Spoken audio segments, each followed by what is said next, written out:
It's been a surprisingly dominant year for pitching in the American League this season. I'll tell you who some of the candidates are for the AL Cy Young Award and who I think should win. Hey everybody, it's Paulie. Welcome back to This Week in Red, where we're talking all things Red Sox and Major League Baseball.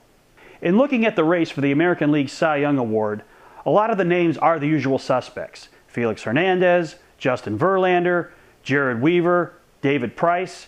But there's a few candidates in this race that are definitely surprises. One of them is Chris Sale of the Chicago White Sox, a young pitcher who's finally had that breakout season.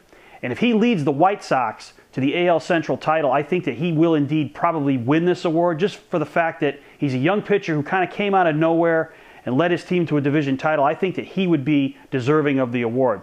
But as you look at the candidates, there's two that stand out for me, and they're both closers. Fernando Rodney of the Rays, Jim Johnson of the Baltimore Orioles, and both of them have had dominant seasons, and both have been very important to the fortunes of their teams staying in the pennant race. Now, to win a Cy Young Award as a relief pitcher, you have to be more than dominant. You have to be as dominant as Dennis Eckersley was back for the old Oakland A's teams. And back in 1984, Willie Hernandez had this kind of season for the Detroit Tigers, where he was just so far and above dominant, above anybody else, that he was able to win the award.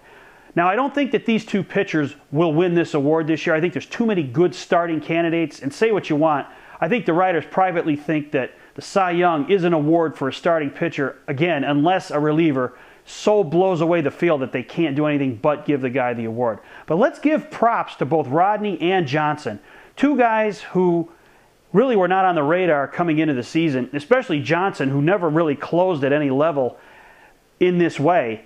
42 saves for the Orioles. He's been outstanding. And the Orioles, as I've mentioned before, their bullpen has been a big reason why they're near first place and contending for the American League East, because their starting rotation has been so shaky this year with guys in and out. It's taken a shutdown bullpen to really make the Orioles the contender that they are. And Johnson has led the way. His ERA is under 3. He's only had, I think, 3 blown saves. He's really been a rock at the end of games and closed them out. And he's a big, big reason why the Orioles are where they are today. Same thing with Rodney in Tampa Bay. This is a guy, as a setup man throughout his career, very inconsistent. Had a lot of games where he blew up and gave up home runs, but he's been a rock for the Rays this year also. An ERA under 1, only 2 blown saves.